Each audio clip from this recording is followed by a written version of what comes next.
On a warm summer's evening in 1993, police in East London made a tragic discovery at the home of two elderly siblings. They found Annie slumped in an armchair in the living room and Billy lying on the floor pretty much in front of her. A beloved grandmother and a World War II veteran killed in a violent attack. There's no obvious suspect. Annie and Billy haven't got any obvious enemies. With no killer caught, for years the victims' families searched for answers. That was my life, just constantly trying to find out what had happened. Finally, a forensic breakthrough led police to Danville Neil, a sexually deviant career criminal with a taste for brutality. He was actually what you call a violent, prolific burglar. That kind of criminal is not that common. After almost 30 years, Danville Neil was finally unmasked as one of the world's most evil killers.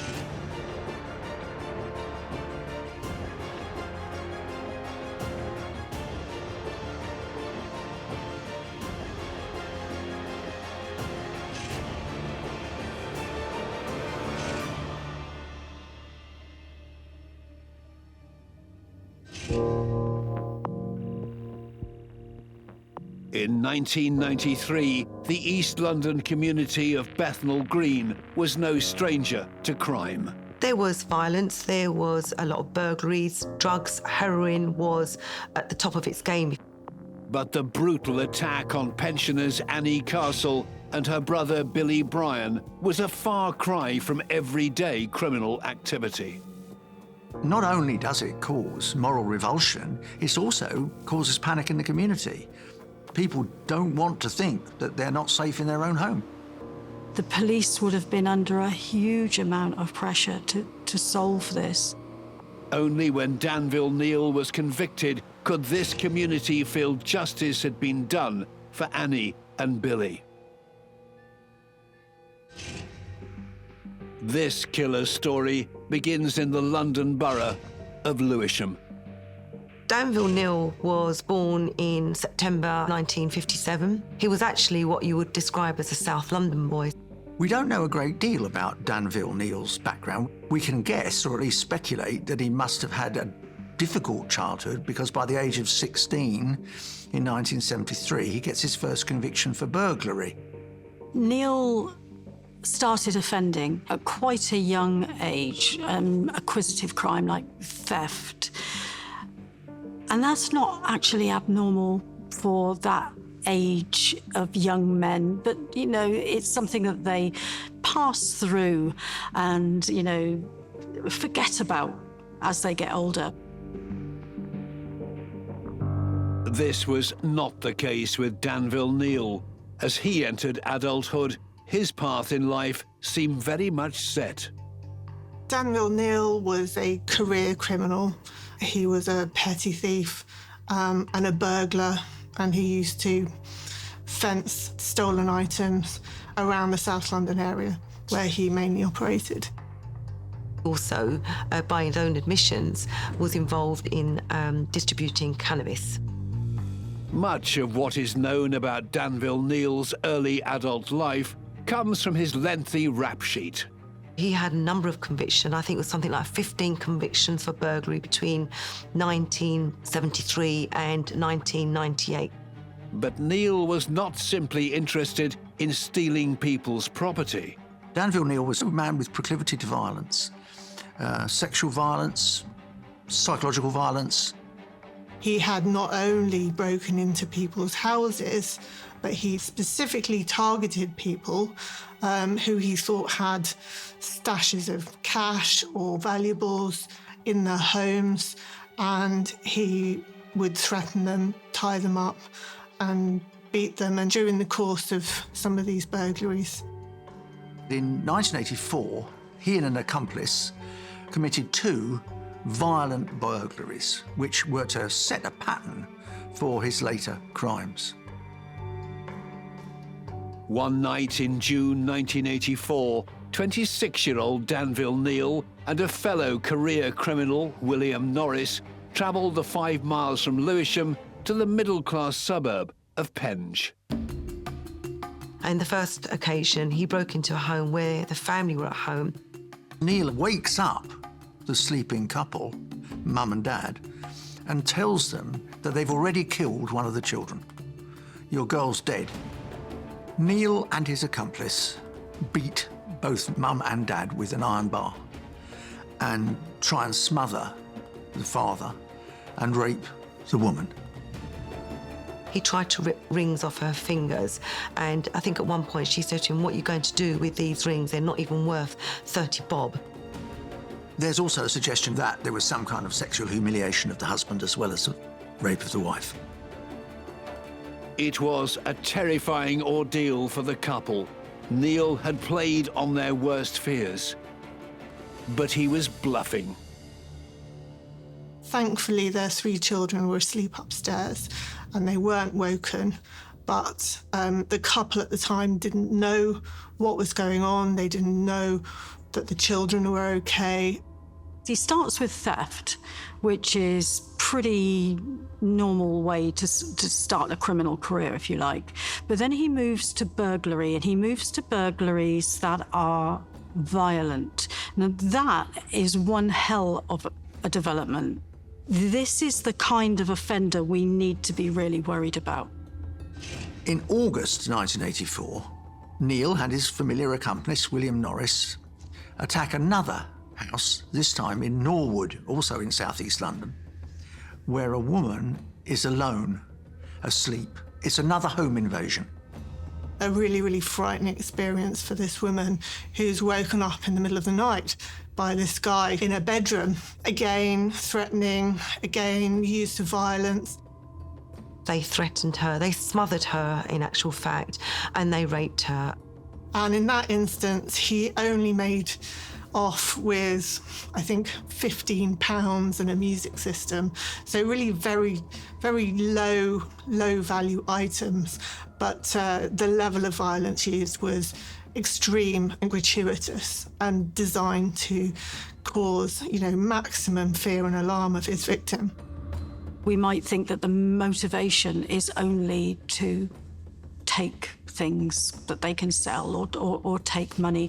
But these crimes are not all about what they can acquire during that burglary. The sexual violence has absolutely nothing to do with the acquisitive part of this burglary. In my opinion, the overriding motivation here is that joy of dominating and the power and the humiliation of the people in the home, and that is incredibly dangerous.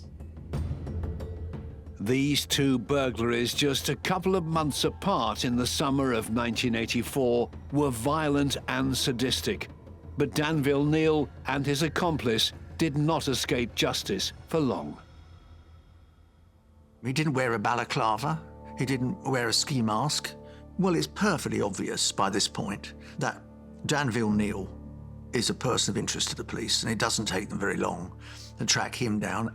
And the 2 men are brought to trial and indeed convicted of these aggravated burglaries, with burglary with sexual violence and other violence.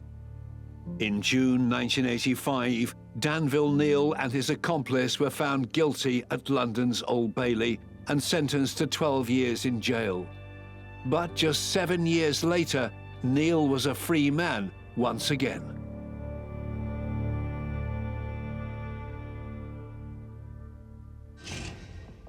Danville Neil is released in August 1992, and he effectively goes back to his old ways pretty much straight away.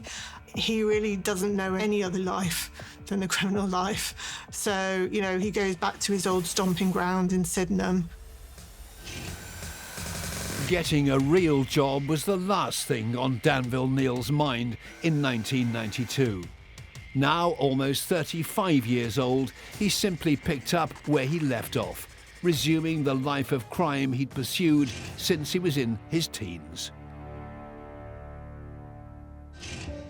7 miles away in Bethnal Green, pensioners 74-year-old Annie Castle and 71-year-old Billy Bryan were enjoying their well-earned retirement and looking back on a life well lived. Annie Castle and her brother had lived in the East End of London all their lives. Bethnal Green is really, very much in the centre of the East End. Quite a sort of working class community, very close-knit, so the neighbours all knew each other. In 1993, Annie and Billy were living in a flat on the Minerva estate, somewhere they'd called home for almost 50 years.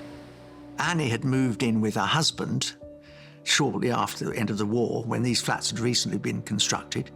Annie was a lovely pillar of the community, and she had 5 children and I think 13 grandchildren, and went on to have 15 great-grandchildren.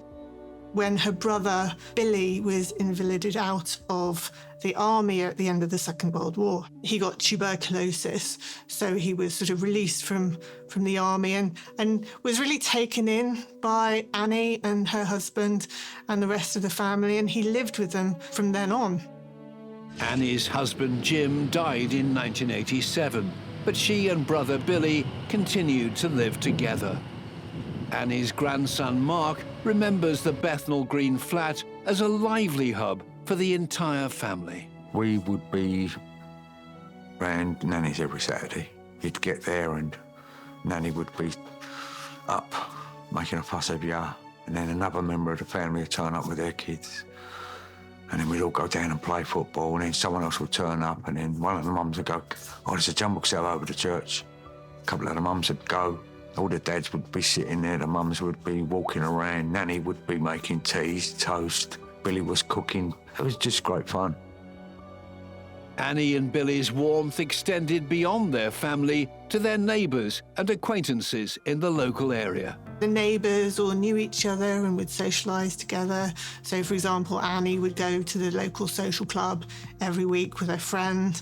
I think it was Winifred. Nanny was an out-and-about type of person. Bingo, going to old people's little get-togethers. And she looked $1 million, though. When she was walking down the street, and I actually see her once, and she looked $1 million with nice long coat on, or hair done, makeup. Annie was also described as being very generous, so she would help people in her community. She would often give money to people to support them if she could help them out. Billy would, because of his illness, was, stay sort of quite close to the house, but he was very interested in the local community. He had a pair of binoculars, but he used to use them to spy on the local fruit and veg stall down the road so he could check what they had in on that day to see if he wanted anything. As well as being a close-knit community, the layout of the estate meant residents were often aware of one another's comings and goings.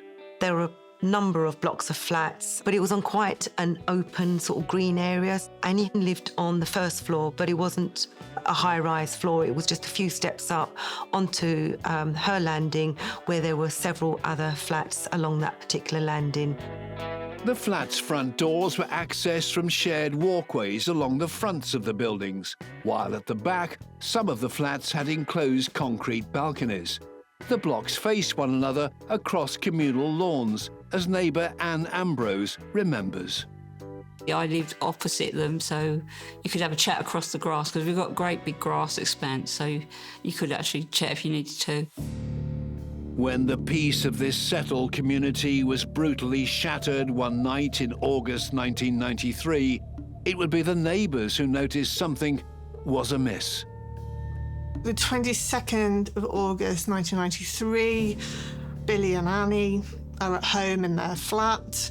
In the mid-afternoon, about 5:30, I think, Annie goes out to her weekly trip to the social club on a Sunday with her friend Winifred.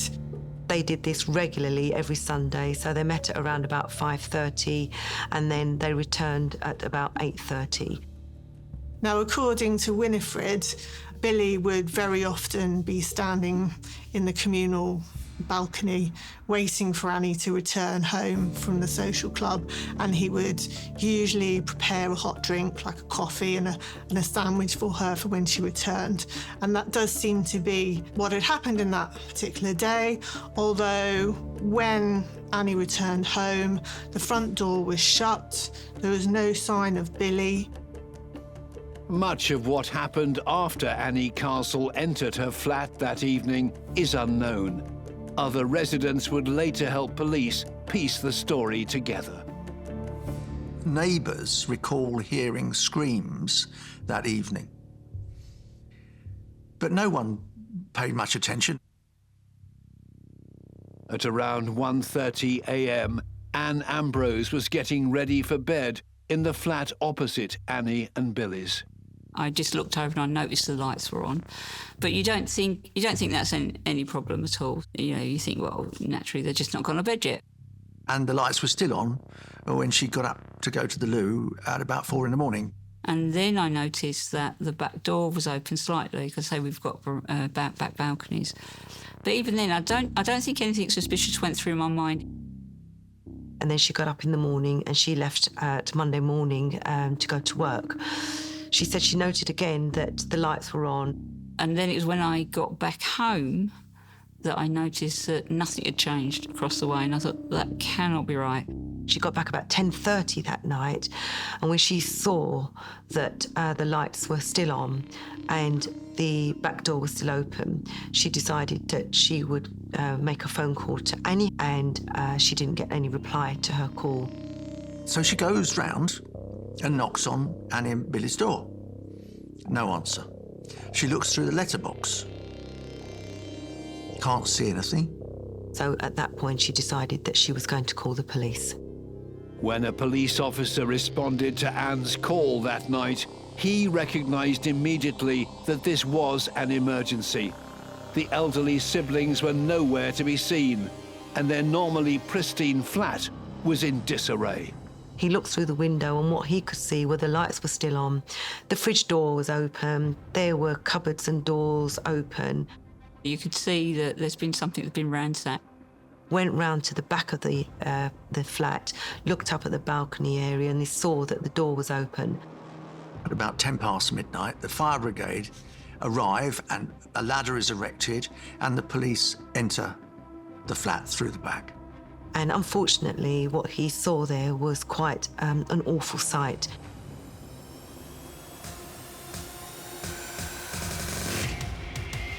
What the police officer found when he entered Annie Castle and Billy Bryan's flat on the night of the 23rd of August 1993 shocked the local community and devastated Annie and Billy's close and loving family.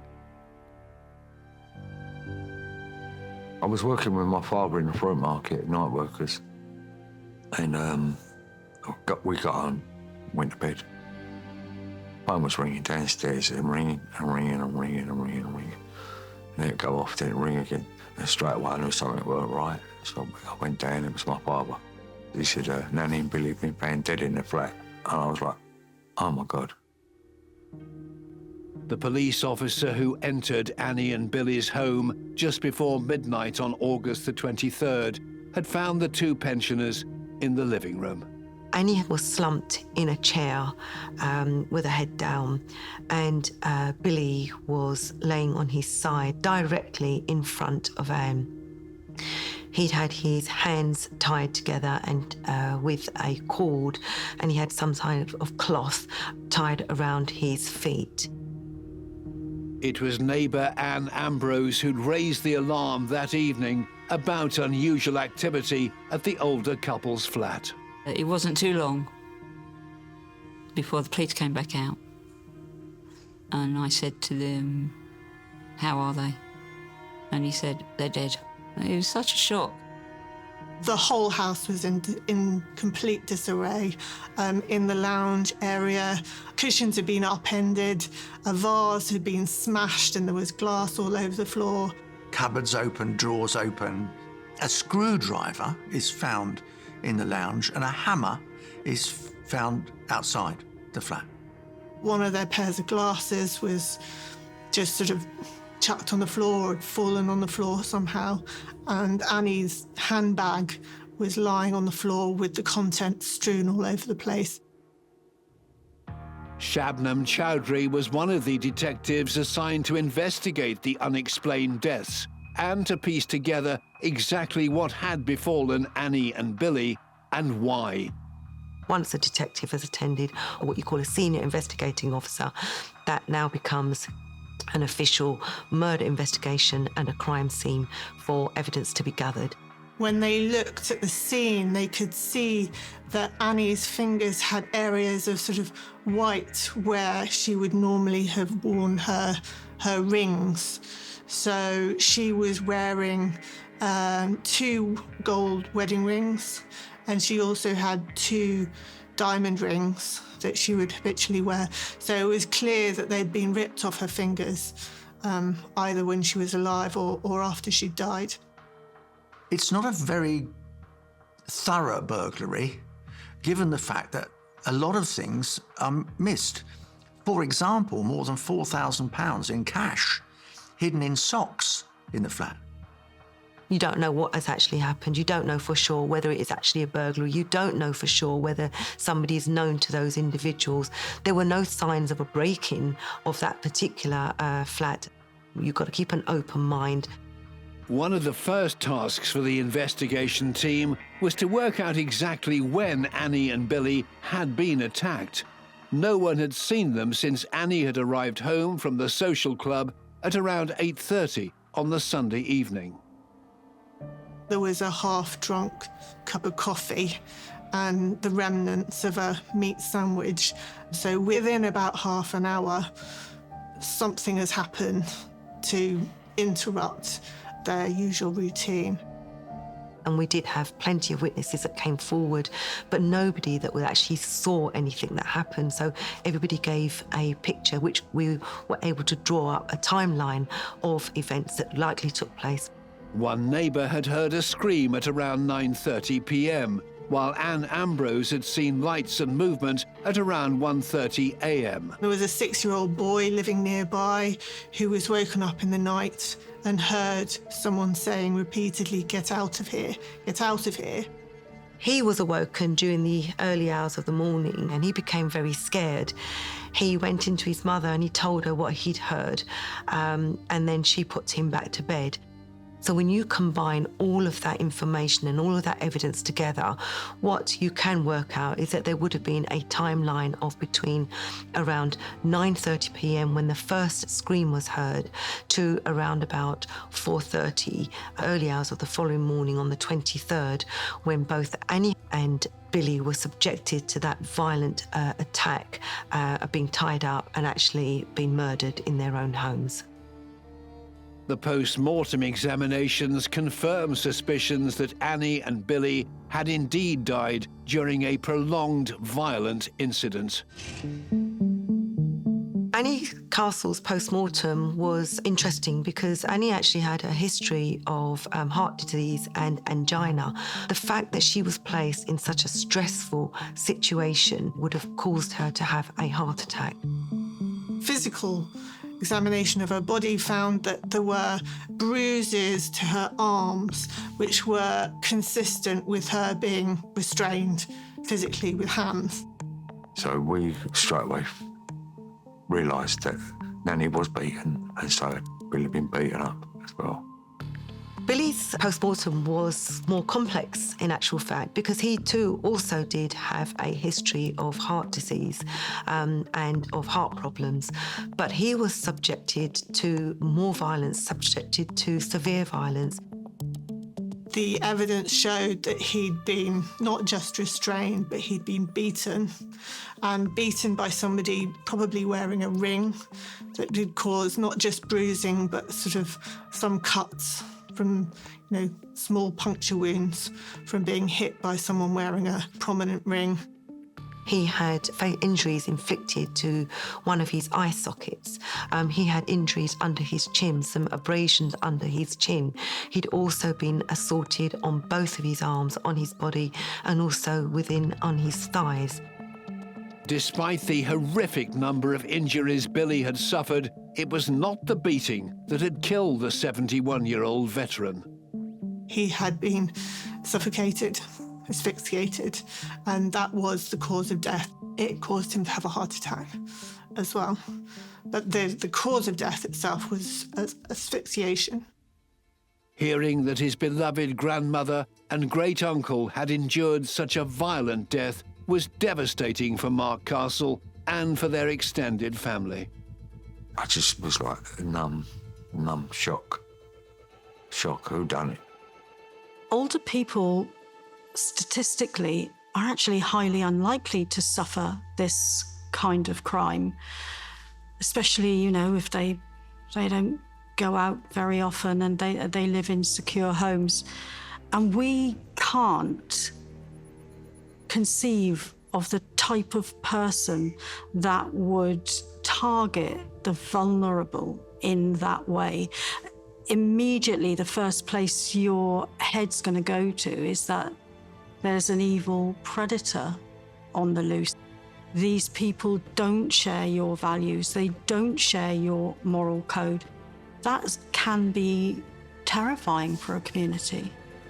You do get scared because you think, well, is there anyone in our community who would do that to these people? And obviously we were just living in hope that they'd catch whoever this person was. The investigation team followed every line of inquiry at their disposal. This is not an entry-level offence. So they would have started looking through who their local criminals were and who was most likely to have committed this type of offence. We would target individuals who we might think might have been responsible for this, particularly in the Bethnal Green area, because we did have a number of prolific burglars in that area. None of the usual suspects were linked with the crime, and no fingerprints were found at the scene that could be matched with known criminals on the national database. There was nothing that came from that particular investigation in those very early stages in 1993 that could actually put anybody at that scene of that murder at that time. By 1999, 6 years later, no one has been charged for these heinous crimes, in spite of the fact that a reward of £5,000 has been offered. Nothing. Absolutely nothing. In 1999, police investigating the murders of Annie Castle and Billy Bryan achieved a small but frustrating step forward. Billy was tied with a black cord that later transpired to be the cord from a set of binoculars that came from the same property. In 1996, new advanced scientific technology was introduced.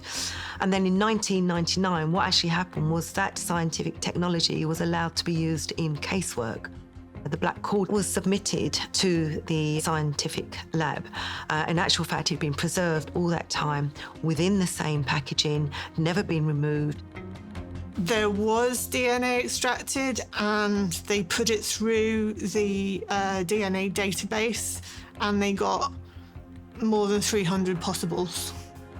In the early 90s, we didn't have a DNA database. We do now, but we did not then. And what has happened over the years is that since the introduction of DNA identification, it has developed really quite quickly.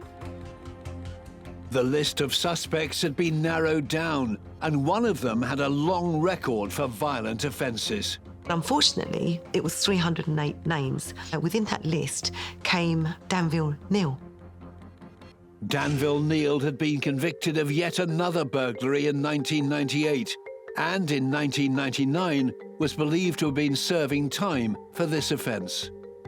As he's kept on offending over the years and DNA has been developing alongside him, his DNA profile has been taken and it is now on the database so that any crimes that he committed before and after are now going to leave him open to being arrested. The problem was he was number 136 on that list, and therefore it wasn't enough for them to profile him as being responsible. Police didn't have enough evidence at the time to single Danville Neil out from the 308 potential culprits. For Annie and Billy's devastated loved ones, the news brought hope, but no resolution. We had regular meetings with these detectives where they were telling us what had gone on and that they had a little bit of DNA, but it wasn't advanced as it is now. So it was really, really tough to get a suspect. And again, it went quiet after that for a number of years. It was a devastating time for the families of Annie Castle and Billy Bryan. And as the years went by and the years became decades, the case remained unsolved. But as forensic science continued to advance, Danville Neil's name wouldn't remain hidden on a list for long, and justice would soon be done.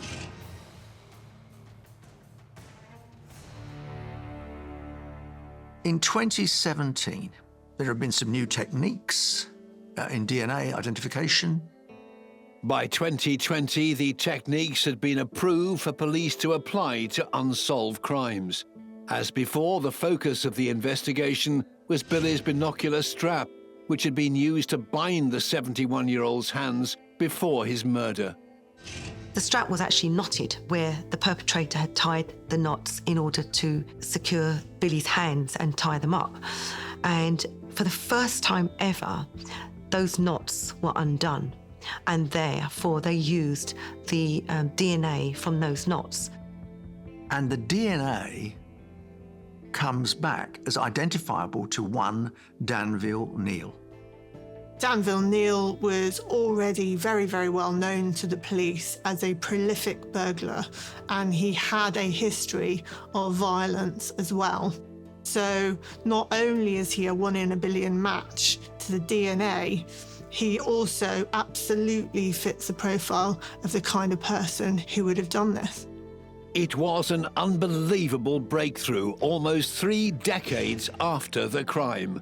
Eager to build a case, officers obtained a warrant to search Danville Neil's home. Now, it might seem unusual that they're going to search his premises because 30 years have passed, but the fact remains that there was jewellery outstanding from that burglary. And whilst they were searching the premises, Danville Neil came back home. The officers arrested Danville for the double murder of Annie Castle and Billy Bryan.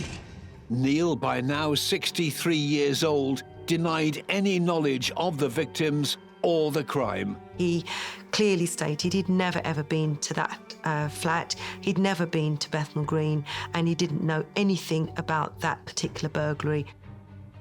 Though the search of Neil's home hadn't turned up any of Annie or Billy's belongings, it had given police another piece of evidence in their case against the suspected killer.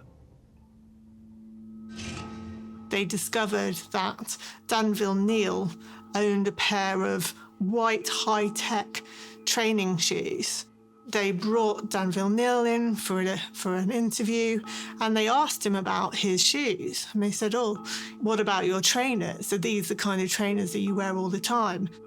And he spoke about those trainers quite candidly, that back in the 90s, and still to this date of his age at 63, he always wore the same type of trainers, which were high-tech squash-type trainers. They're a very particular kind of trainer, sneaker.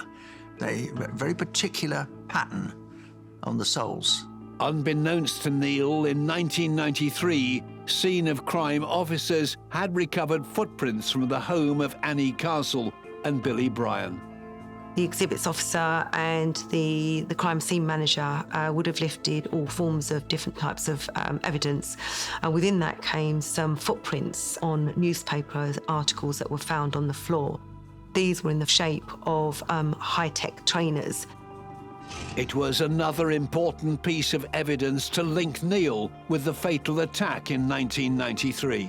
Finally, on the 6th of July 2021, the police not only arrest Danville Neil, but they charge him with the murders of Annie and Billy. In the summer of 2021, the team now investigating the murders were able to share with Mark Castle and his family the news they had waited 28 years for. We got a phone call to attend a meeting with some detectives and said, "Delighted to tell you that we've got a viable suspect." No names were mentioned, no area, nothing about him whatsoever. I remember leaving there in a bit of a trance, really, and I sobbed. Hope was on the horizon in the family's quest for justice. Danville Neil was remanded in custody. 16 months after he was charged, he stood trial for the double murder. And a trial was heard at the Old Bailey in November 2022. Journalist Emily Penning attended the trial at London's most famous criminal court. People have been waiting for years to see someone in the dock for Annie and Billy's deaths. So, you really feel the weight of that, the weight of the crime, the level, the brutality, the callousness that they were treated with. He pleads not guilty. I had nothing to do with it. I don't know anything. Danville Neil is now 65 years old. He's escaped justice for many, many years, more than a quarter of a century. When I first saw him, he was on screen. From where I could see, he looked smart. Tie and shirt on. Then when we went to trial, he was a fragile old man, grey hair, could hardly walk. Glasses, unshaven grey, which was, as I know, was just an act. Playing a sympathy card. My initial impressions of Danville Neil, though, was he looked exactly what he is, a career criminal, someone who doesn't care about the hurt that he causes to other people. He didn't exude a feeling of someone who is innocent.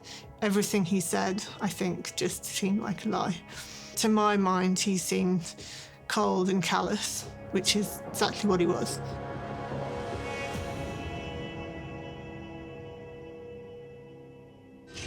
The prosecution's case centred on the DNA found on the cord that had bound Billy's hands.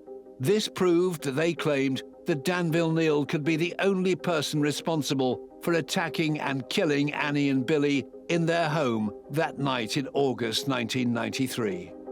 The most crucial part of that evidence was linking him, solely him, directly to that murder scene, and that was in the form of the DNA on the strap. He never really gave an explanation as to how his DNA, his bodily fluids, were placed on that knot. Danville Neil insists that the only reason there's DNA on the binocular strap is that he happened to have sold a pair of binoculars to Billy at a car boot sale. That would have made more sense had it been simply somewhere on the binocular straps. But the DNA evidence was found on the knot that was used to subdue Billy. It was an unlikely story, and one the police had been able to disprove. They spoke to Billy's nephew, and he said, "Oh no, Billy was very proud of his gadgets. He was really into them, and he would have bought them new." And actually, when the police looked into it even further, they discovered that this particular type of binocular had only started to be imported into Britain in 1990-91. So they would have been pretty much brand new when they were acquired by Billy. The court was also told about the shoe prints found in the flat, so similar to the trainers habitually worn by Neal, and about some of the similar crimes he'd been convicted of in the past. All of that added together to a pretty compelling case against Danville Neil. When the jury retired to consider their verdict, Annie and Billy's loved ones faced a tense wait to hear if, after 29 years, justice would be served.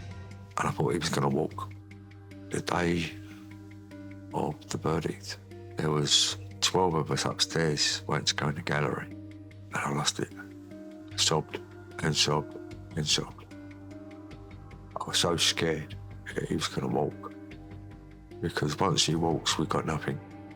And then the jury went out, came back relatively quickly, I think.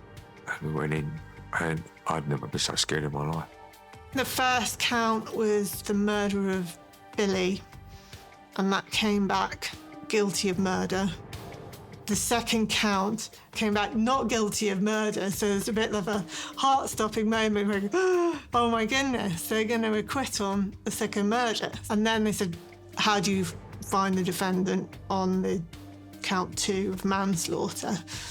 And they said, guilty. So they come out with a guilty. It's like, gone. Everything had come out of me. Steam, pain, had gone. And everyone was grabbing me and pulling me and were kissing this one, shaking that one. Mrs. Justice Chima Grubb sentenced Danville Neil to life in prison, and she said that he would have to stay in prison for at least 32 years.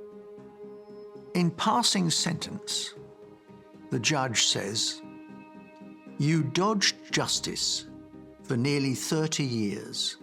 Now justice has caught up with you." She said it was an absolutely appalling crime, not least because of the frailty of the victims, but because there were 2 victims involved in his crime. So not only had he effectively tortured Billy in a failed attempt to find the valuables, his actions had also led to the death of Annie.